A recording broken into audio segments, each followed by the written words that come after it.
Kalusugan ay ingatan. Paano natin maiingatan ang ating kalusugan? Ingatan. Kailangan may gawin tayo. Sa umaga, anong dapat gawin? Exercise. Exercise. Ano pa? Kumain ng almusal.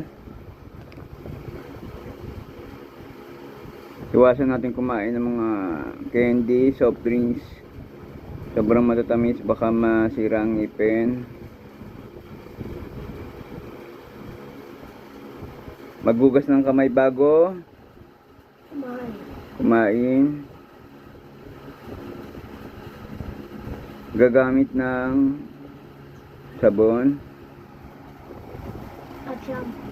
Oo, tapos walisin ang paligid para malayo tayo sa mga insekto, langaw.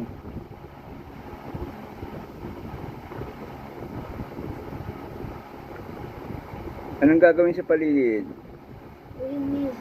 Linisin para malayo tayo sa mga lamok, langaw, daga. Gaano kadalas mo ito ginagawa? Halimbawa yung pagkain ng masasarap na pagkain, masustansya. Hindi ka naman nakakain ng ampalaya, paano ka lalakas?